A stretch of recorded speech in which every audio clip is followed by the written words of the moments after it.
You're listening to the Lanterns Radio Network. We are the network dedicated to empowering the individual, illuminating the truth, defending American exceptionalism, and inspiring future generations. Stay connected and get involved at lanterns.buzz for great radio. Get commentary and news of the day. Lanterns.buzz.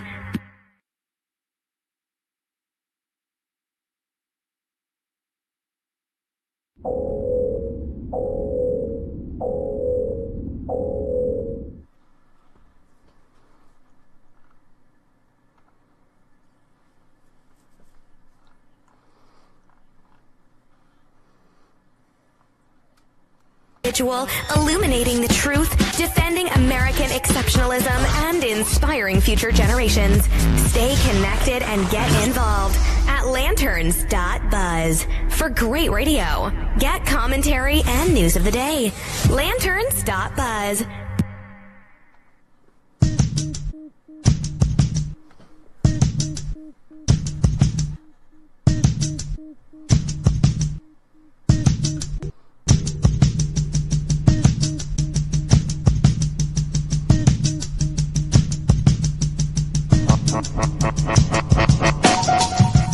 Good afternoon, everybody. You're listening to HollowNet Podcast here on the Lanterns Media Network. Once again, from beautiful Phoenix, Arizona, I'm your host, Matt Holloway. We haven't spoken in a little while. Took the weekend off for Easter. It was good times. But now, it's time to get back to work. And we've got our work cut out for us. Because it's been 100 years since the Battle of Ambos Nogales. And once again, Arizona finds itself about to be on the front lines. All that and more here on the HollowNet Podcast on the Lanterns Media Network. Stick around.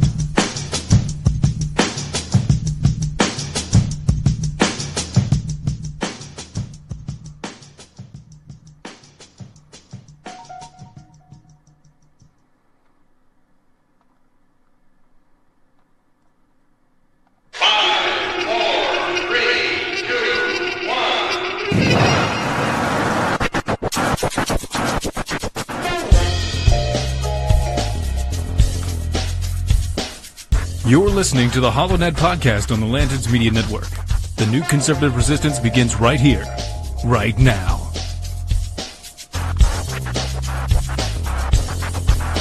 I will build a great, great wall on our southern border, and I will have Mexico pay for that wall. Mark my words.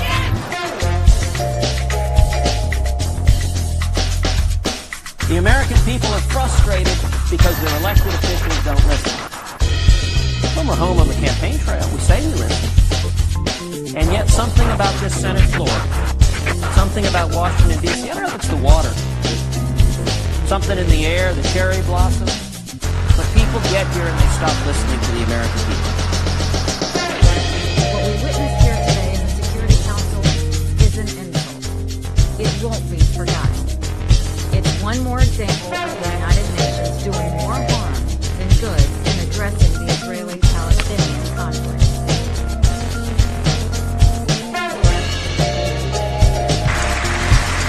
My duty, and the sacred duty of every elected official in this chamber, is to defend Americans, to protect their safety, their families, their communities, and their right to the American dream.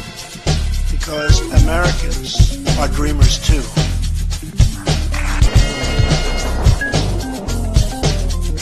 I want the people of America to be able to work less for the government and more for themselves. I want them to have the rewards of their own industry. This is the chief meaning of freedom. Until we can reestablish a condition under which the earnings of the people can be kept by the people, we are bound to suffer a very severe and distinct curtailment of our liberty. The chair recognizes the gentleman from Arizona.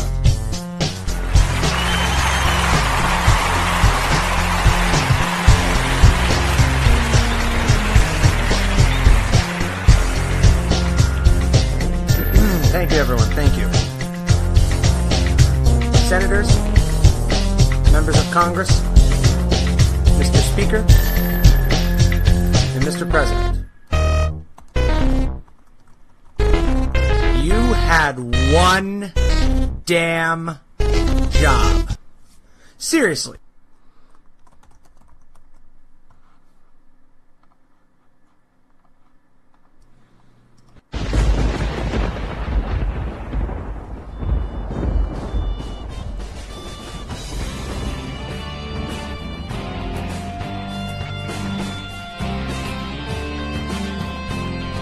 You're listening to the HollowNet on Lanterns Media Network. The Millennial Conservative Resistance begins here.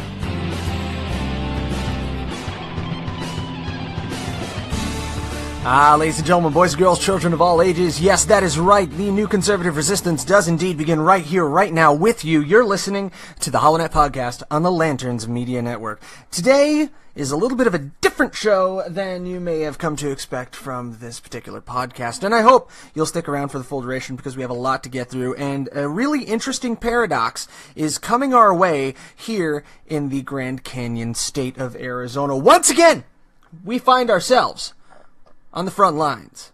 Once again, there's talk of militarization of America's southern border. And I, for one, think it is the next logical step. We'll get into that a little bit more later. But first, I want to give you a little bit of our history here in the Grand Canyon state, in the desert Southwest, that makes the border so very important and so very real to us. Now, for many of you who live elsewhere in the country, you may not realize how close, how very close, the largest population center in Arizona is to the border with Mexico. Phoenix is just a couple hours drive from the border. Tucson's even closer. Tucson's practically on top of it. My parents lived down near the Gila River, which until the Gadsden Purchase was completed following the Mexican-American War, was in fact the border. That's right. For a little while there, the border ran along the Gila River. The Gila River, which runs just south of Phoenix, through the town of Gila Bend and present-day Buckeye. Buckeye, which is rapidly becoming one of the largest cities in Arizona. So I want to take you back in time. I want to take you back in time 100 years to August 27th, 1918. The Battle of Ambos Nogales. Ambos meaning both Nogales, because Nogales is and was a city which straddled the border.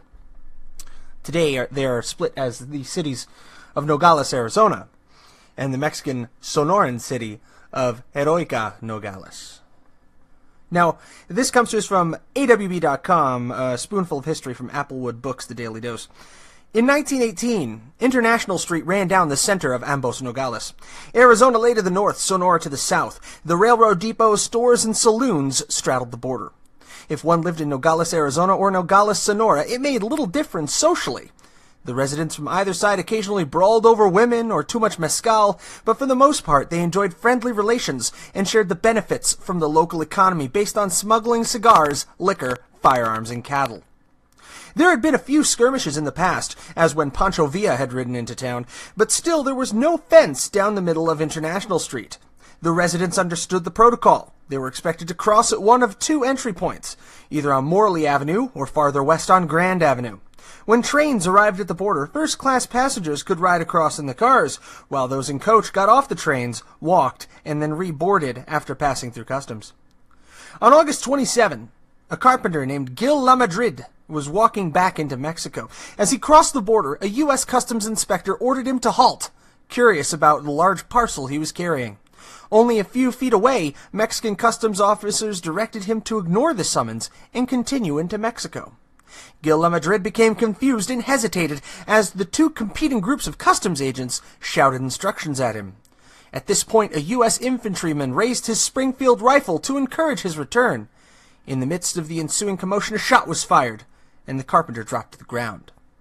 Thinking that the man had been shot, a Mexican customs officer grabbed his pistol and opened fire on the U.S. guards, wounding an Army private in the face. A U.S. inspector drew his revolver and returned fire, killing two Mexican customs officers. Shaken but unhurt, Gil La Madrid jumped up and sprinted down a nearby street. As the sound of gunfire rattled the neighborhood, citizens on the Mexican side of the border ran to their homes and picked up their rifles to join forces with the Mexican troops. The U.S. border authorities panicked. World War I was already being fought in Europe, and the Germans had been urging Mexicans to abandon their neutrality. Was another front in the war now open? A troop of Buffalo soldiers were called into town. Under heavy fire, the 10th Cavalry dismounted and crossed the border into the streets and buildings of Nogales, Sonora. Looking for a tactical advantage, the troops mounted an assault on the heights immediately to the east of the town, while militia on the Arizona side started firing their weapons from the windows and rooftops of houses. Late in the fighting, members of the 35th Infantry placed a machine gun on top of a stone building and fired on the Mexican positions. As the violence escalated, the mayor of Nogales, Sonora, took a white handkerchief, tied it to his cane, and ran to the streets of the city in his attempt to quell the violence.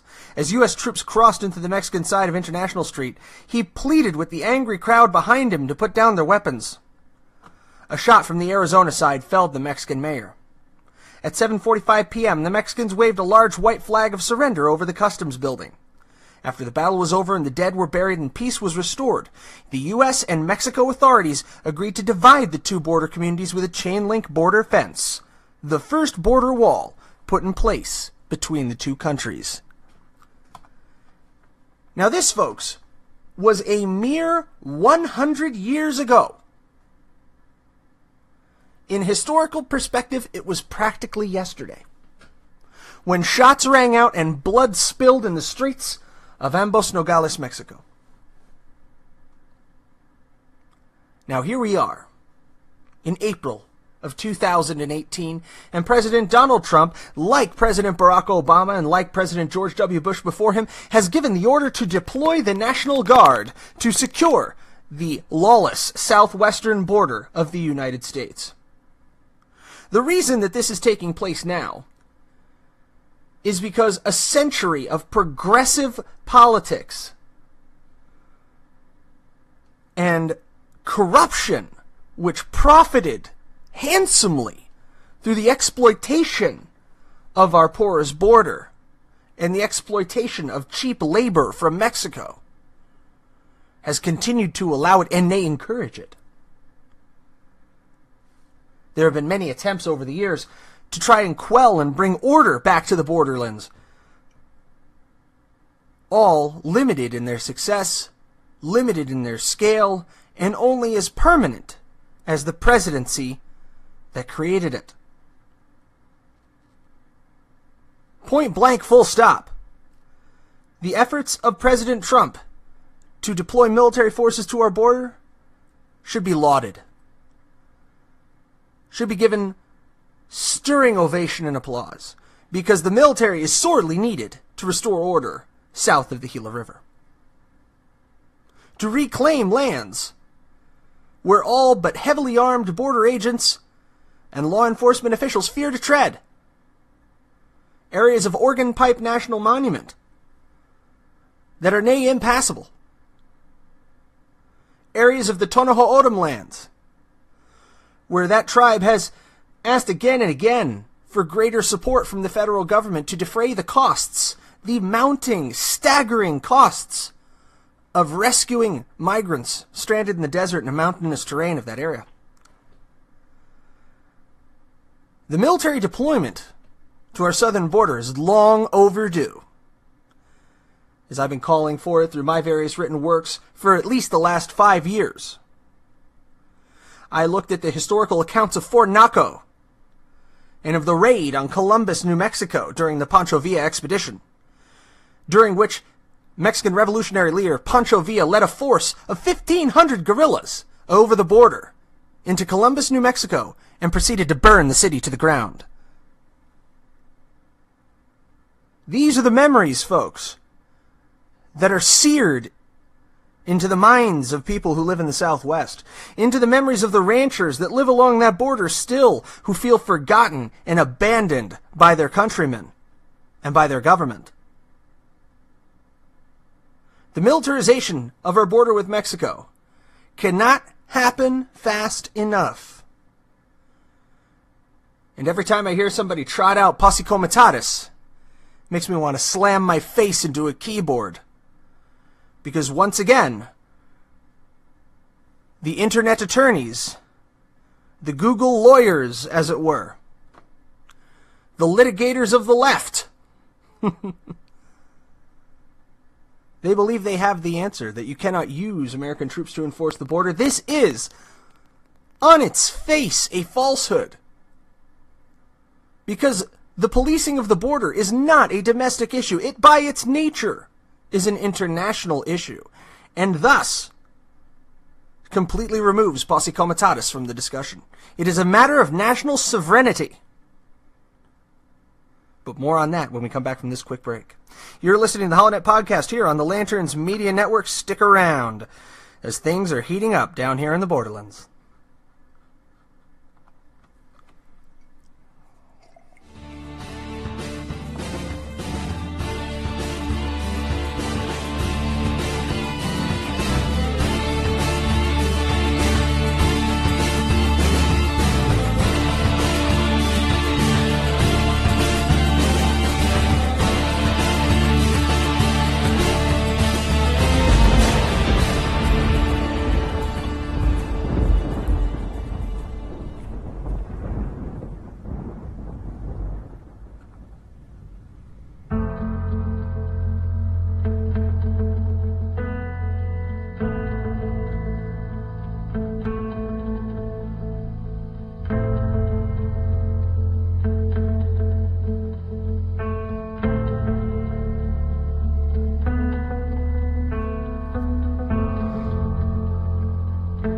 I see people coming together not for divisiveness of party or for dichotomy of thought, but for unity in principle.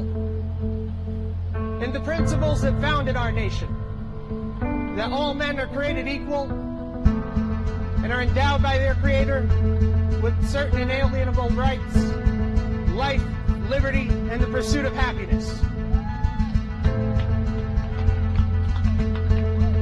Today, ladies and gentlemen, those principles are under the sternest attack that we have seen in many generations.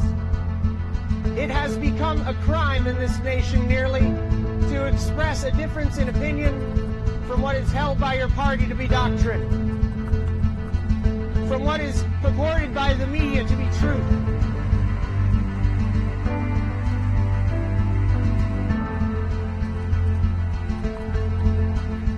We have an opportunity to reach out to our fellow Americans regardless of their creed and regardless of their political inclinations, and unite as Americans not as Republicans or as Democrats, as liberals or conservatives, but to unite around the principles that have guided this nation so well.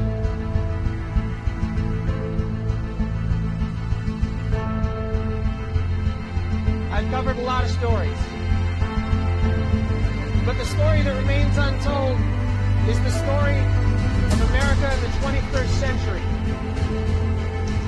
when we choose to turn back the tide against progressive socialism, when we choose to embrace the Constitution, the Declaration of Independence, and the Bill of Rights, when we remember what it is to be Americans.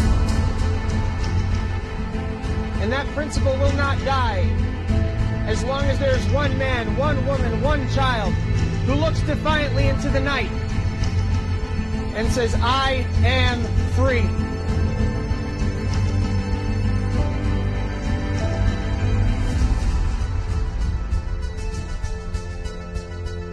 You're listening to the HollowNet podcast on the Lanterns Media Network.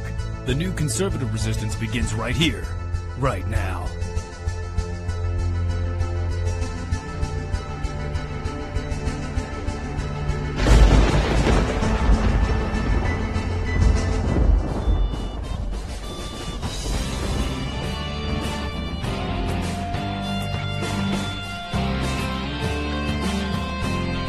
You're listening to the HollowNet on Lanterns Media Network. The Millennial Conservative Resistance begins here.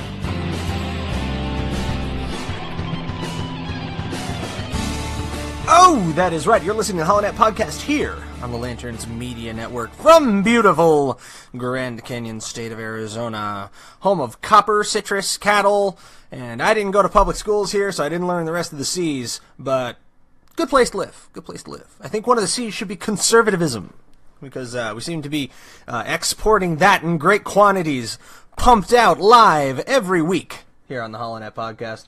So, back to our earlier discussion of a century ago along the border. We discussed the Battle of Ambos Nogales, which took place in 1918. We also talked very briefly about the Battle of Columbus, the Pancho Villa, or Villanista attack on Columbus, New Mexico. If you check that out, that's on History.com. This day in history, Pancho Villa attacks Columbus, New Mexico. That was on March 9th. And it is very, very important that we keep knowledge of the incursions at the beginning of the century intact, just to let people know that not a hell of a lot has changed. Do we have Mexican revolutionary groups pouring over the border? No, they're not Mexican revolutionary groups. They're coyotes. They're human smugglers. They're drug smugglers.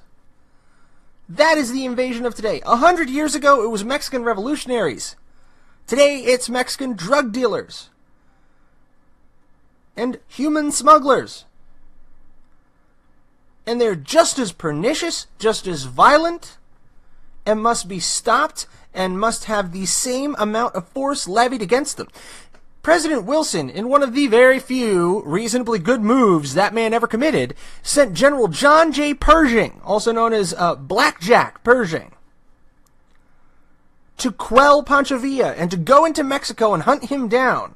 General Pershing unfortunately failed in that manner. He did not successfully hunt down Pancho Villa, but his incursion into Mexico did discourage Pancho Villa, or the Carranista government, from attacking the United States, and in fact is one of the things credited with encouraging Mexico to refuse the Zimmerman telegram, in which Imperial Germany invited Mexico to declare war on the United States in order to reclaim Arizona, New Mexico, and Texas.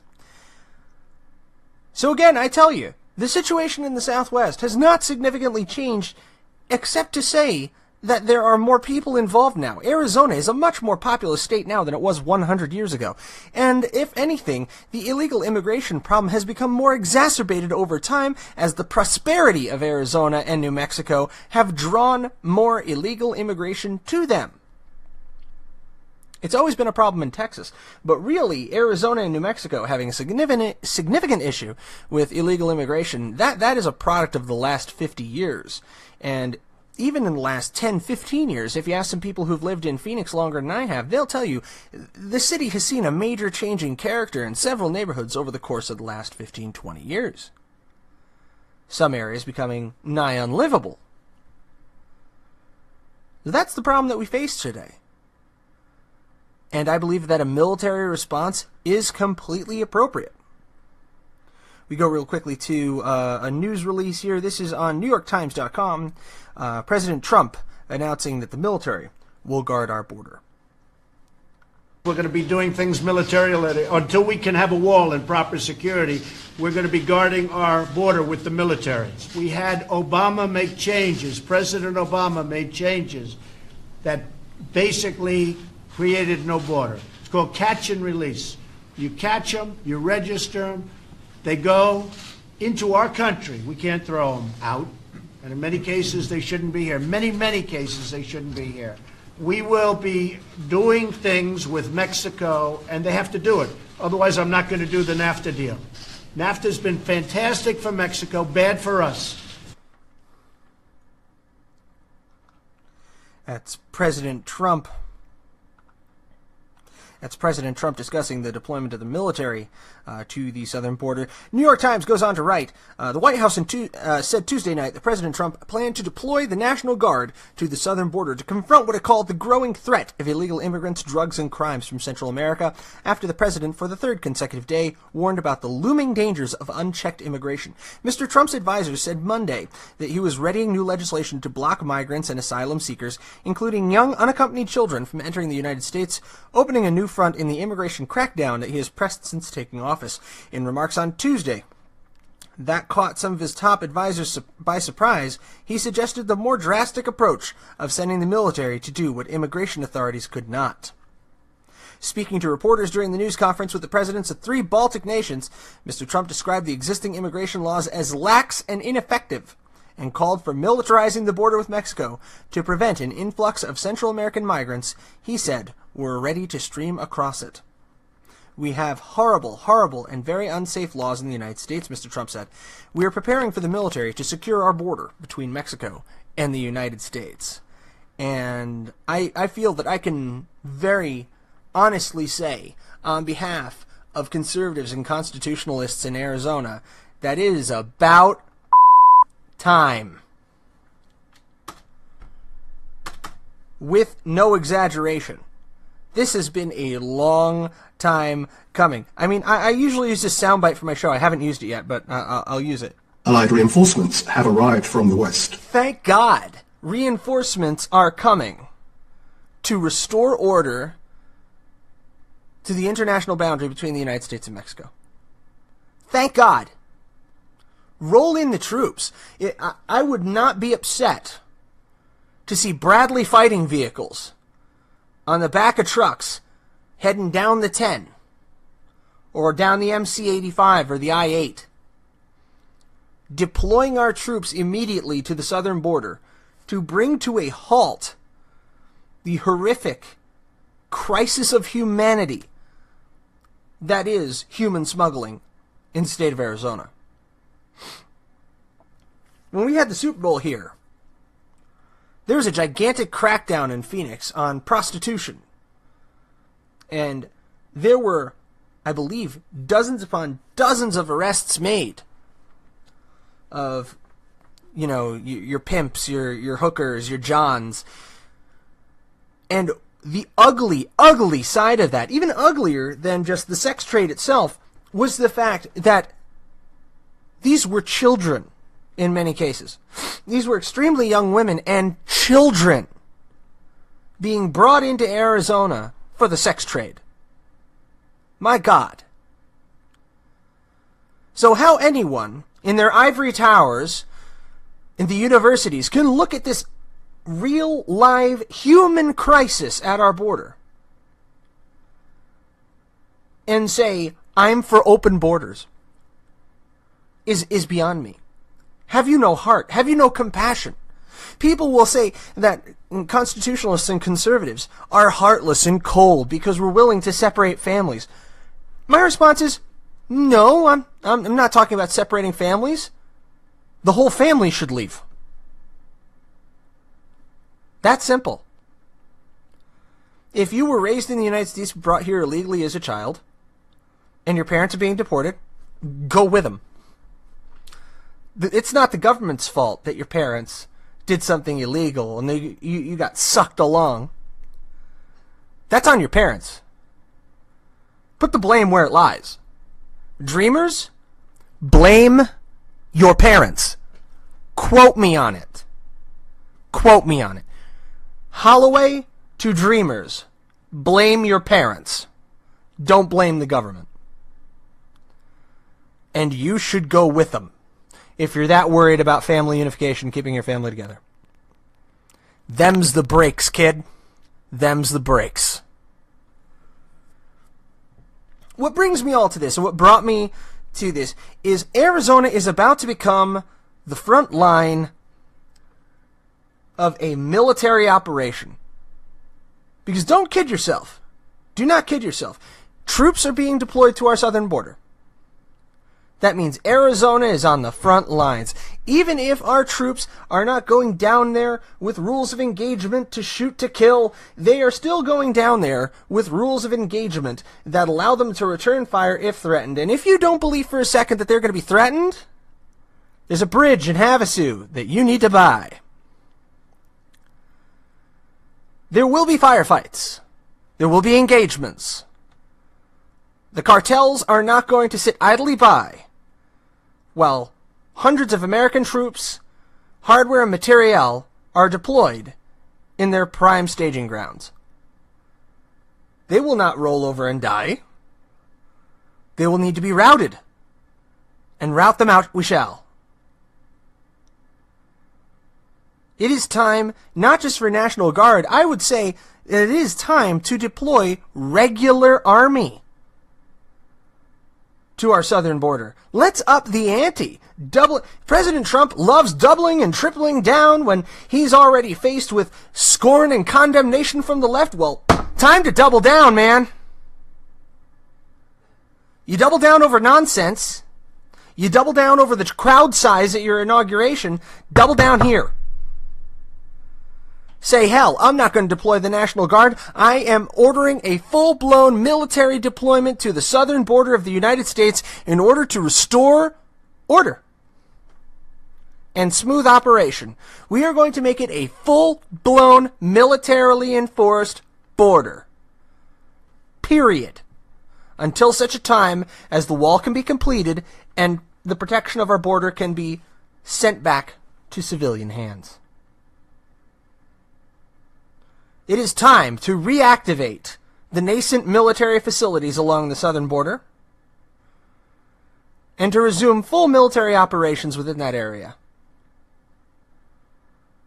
The government and the military are charged by the Constitution with one damn job: to defend our country. Get to work, folks. Get to work. Now, when we come back, we have a big problem here in Arizona. Because while we're about to become the front lines, there's rot from within. And the infestation has struck at the heart of the Sun Devils at Arizona State University. You're listening to the HollowNet podcast on the Lanterns Media Network. Follow us on Twitter at Matt D. Holloway or at the HollowNet.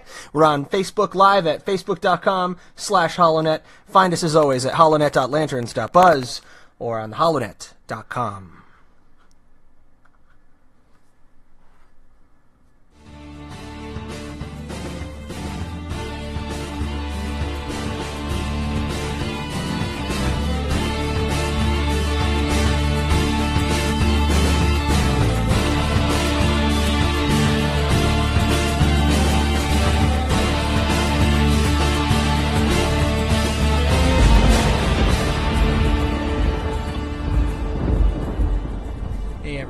This is Matt Holloway, and I hope you're enjoying our podcast so far. It's been exciting putting this together for you, and I'm looking forward to many more to come. I did want to let you know that in setting up the HollowNet and getting everything launched here, we've gone ahead and set up a page on Patreon.com. Now, if you haven't heard of Patreon, Patreon is a website that's similar to other crowdfunding sources that allows you to support on a month-to-month basis those sources, those artists, and those groups that you really care about and that you're passionate about. And I hope that we can ignite passion in a lot of people to become more involved in the political process, and also to become involved in the conversation and to keep that political dialogue alive. So I'd like to humbly ask you today to consider becoming a patron of the HollowNet on Patreon.com, and you can access that at Patreon.com/theHollowNet. We have various levels of patronage. You can become a patron for as little as $1 a month, which unlocks exclusive content for the Patreon community, such as a feed of patron-only content. Then you have a $5 option, which gives you behind-the-scenes access to blog about the different inspirations that we have. It'll give you access to patrons-only polling. And then we have a $10 option, which gives you a signed digital poster plus everything else. $20 option, which gives you name in the credits on the site, and all other rewards. And we even have a segment sponsor package available on Patreon, which is $125 a month, which entitles you and your business to a 60-second ad as a segment sponsor during the podcast, of course, subject to content approval. So if you would like to become a patron of the HollowNet, we would be greatly thankful to you, and it's going to go toward a solid cause of generating this sort of millennial constitutional conservative content that is so lacking in our media today. So thank you for your time, for your consideration, and for being a part of the HollowNet. Here we hold the line against the night, and the millennial conservative resistance begins here. You're listening to the Lanterns Radio Network. We are the network dedicated to empowering the individual, illuminating the truth, defending American exceptionalism, and inspiring future generations. Stay connected and get involved at lanterns.buzz for great radio. Get commentary and news of the day. Lanterns.buzz.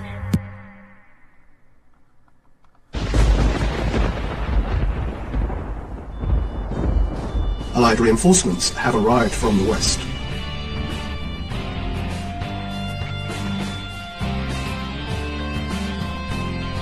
You're listening to the HollowNet on Lanterns Media Network. The millennial conservative resistance begins here.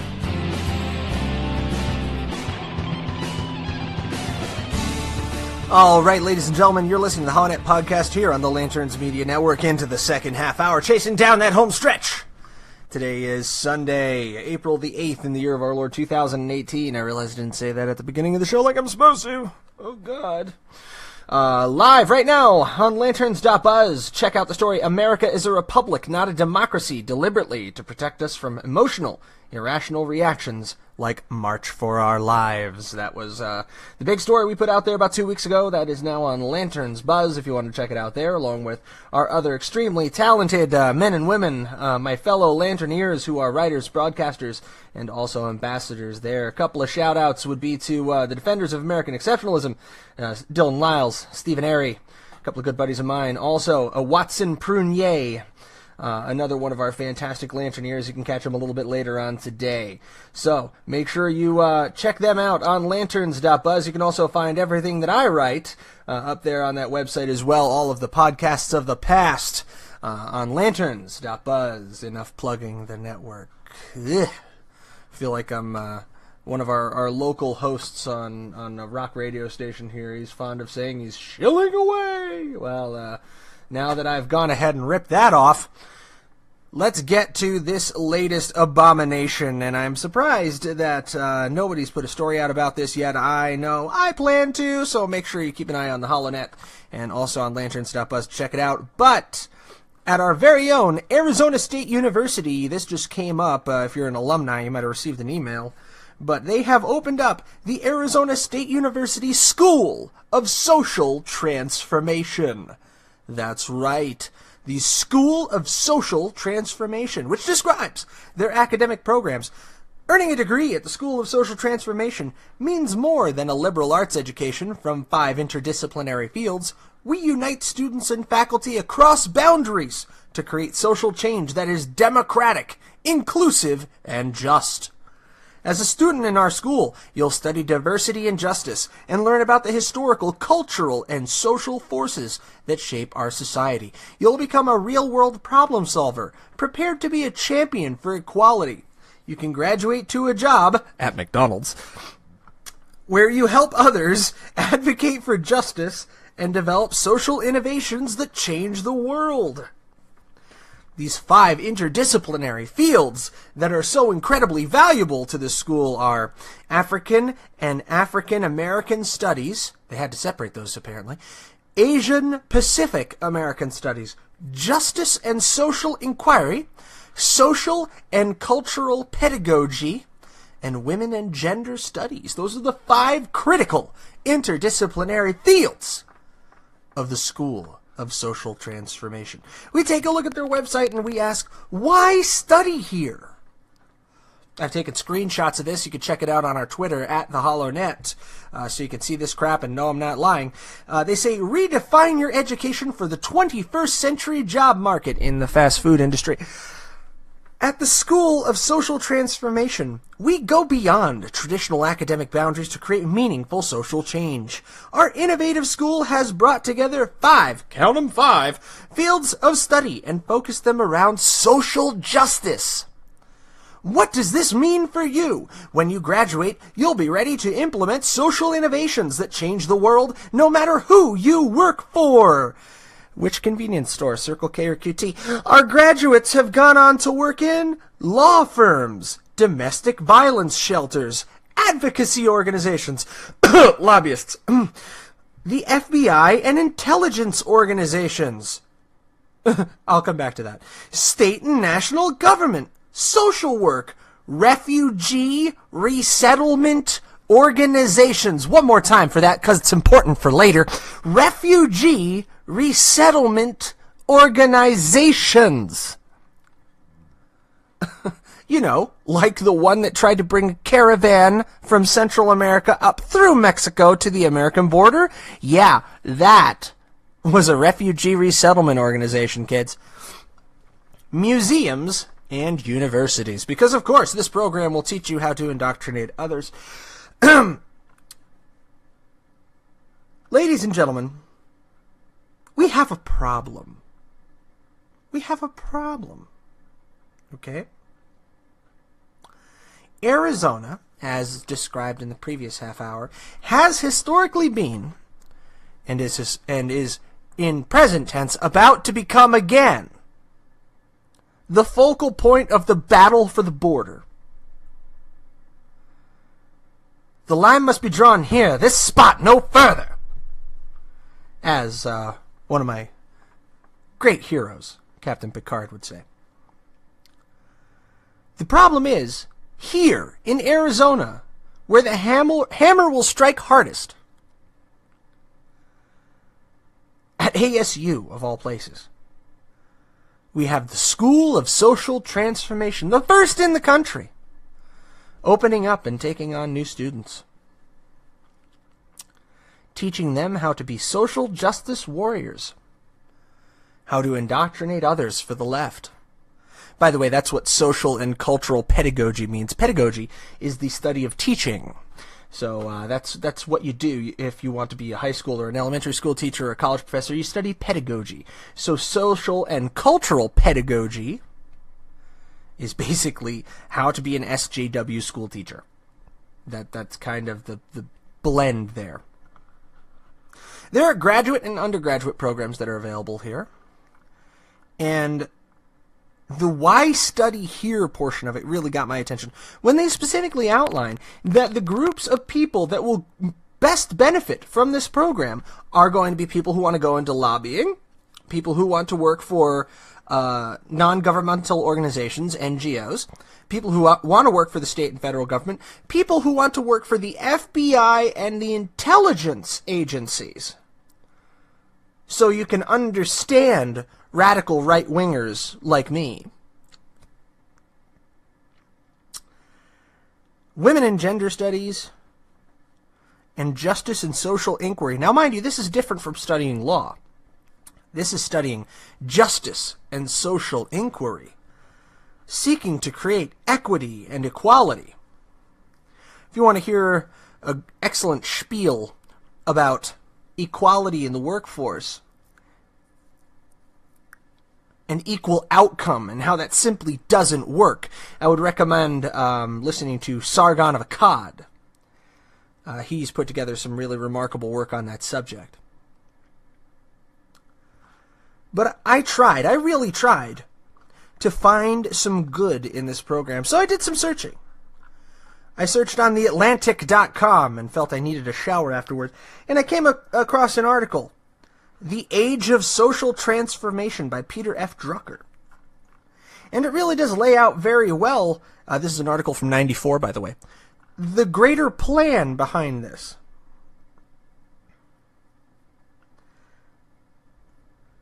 The old communities, family, village, parish, and so on, have all but disappeared in the knowledge society.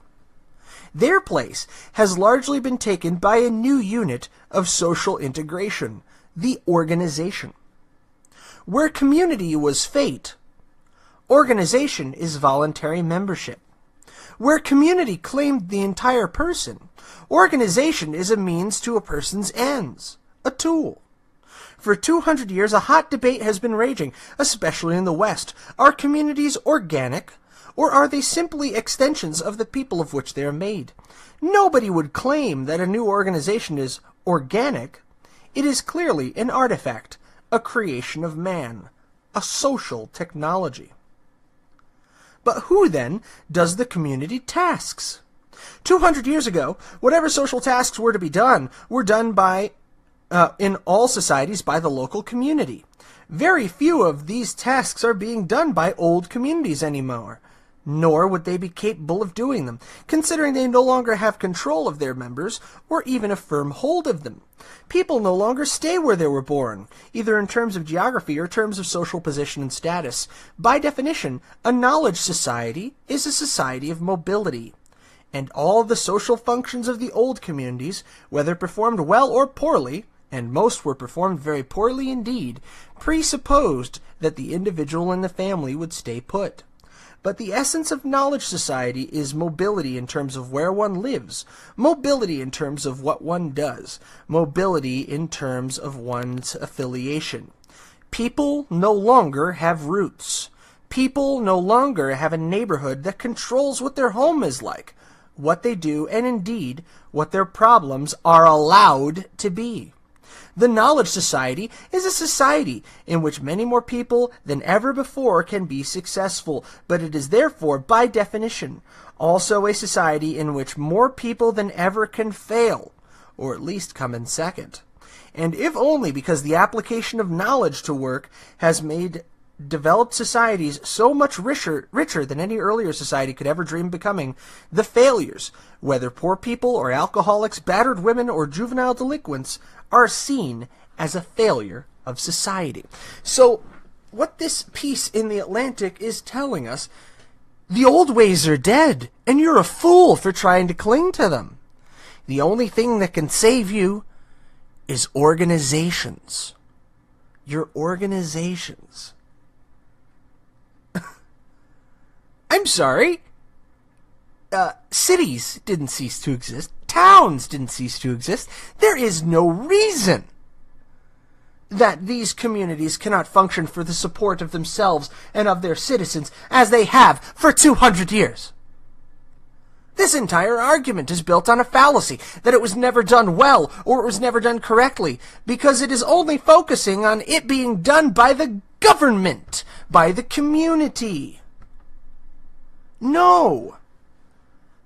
These ills are not fixed by your organizations or by your greater governmental spending or intervention. No, these problems are solved by the individual and by the people at the local level, doing what is best for them.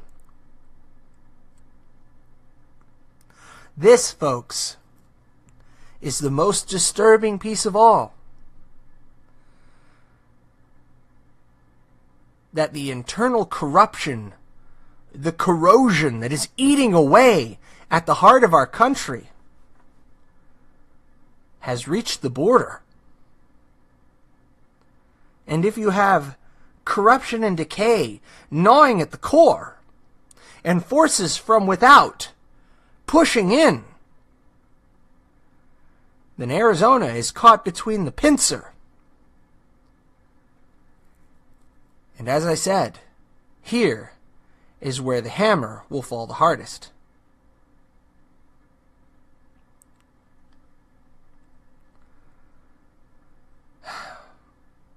I believe it was famous Marine Corps commander, he was a general, I think, Chesty Puller. I believe it was him that said, "They have us surrounded. Those poor bastards." On that note, now that it seems the fervor and hubbub of the March for Our Lives is dying down, and lo and behold, the NRA still exists as a group, and it appears that the popularity of Mr. Hogg and his cohorts are now on the decline. And the next day dawned after the fire at the Trump building in New York, and it doesn't appear that it had anything to do with the president or the first lady, and thank God for that. And it should be noted that though one person has indeed died, the left is very readily mocking and praising the fire. Story carried by The Blaze. Chris Enlow, weekend editor over there, said a fire on the upper floors of Trump Tower on 5th Avenue, Manhattan, tragically claimed the life of a resident on Saturday while injuring a number of firefighters fighting the blaze. But that didn't stop anti-Trump liberals from mocking and praising the fire, some joking it was caused by Trump burning evidence of Russian collusion. New York Fire Department responded to the 4-alarm fire burning on the 50th floor. Inside an apartment, firefighters found a man who was badly injured, transported the man to a local hospital where he later passed away from his injuries. The cause of the fire is under investigation. President Trump and his family were not present during the incident. But when I talk about the decay and corruption within, this is it. A man died. A man perished in a horrible way. He burned to death in a fire. And all anybody can seem to say is, "Look! Trump Tower's burning! Maybe it was the Russians!"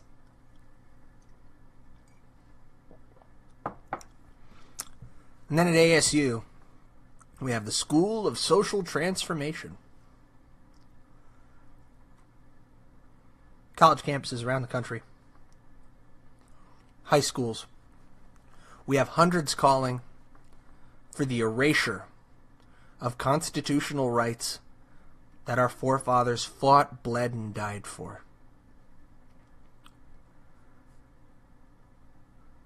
We have a trade war with China that is heating up, signaling economic troubles in the future.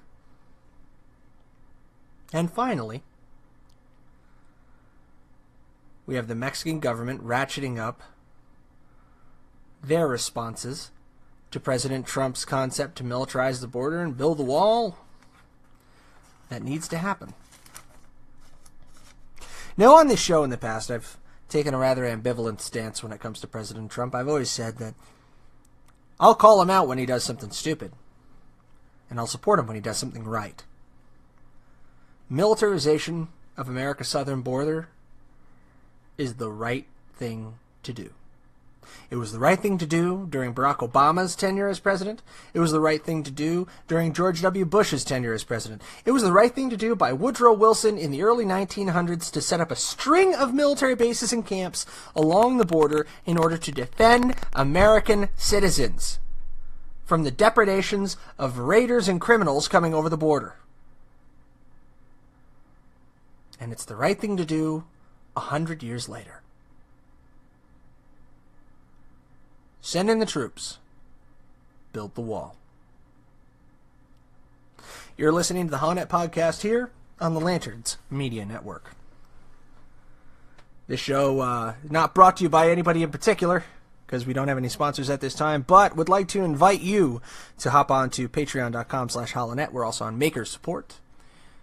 Find us out there if you would like to sponsor or donate to the HollowNet podcast. We are seeking to move to the AM dial and are seeking out support to do that, to change the HollowNet podcast into HollowNet Radio.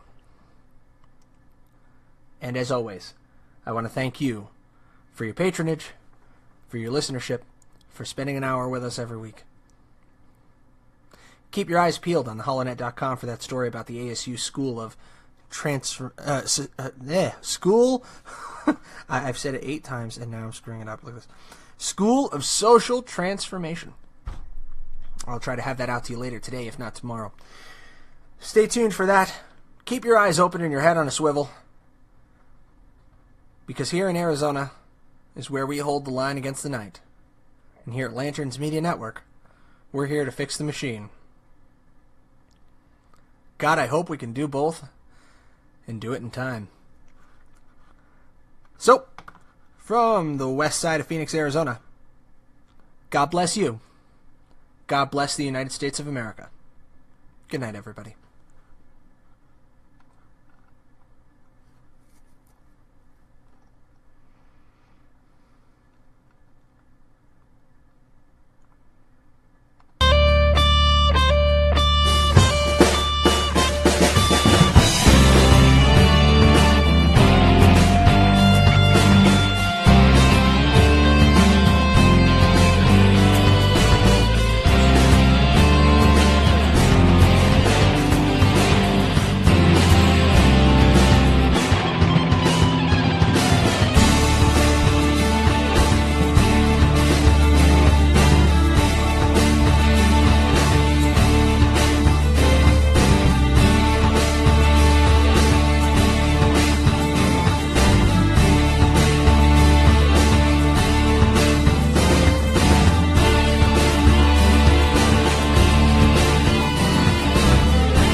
You're listening to the Lanterns Radio Network.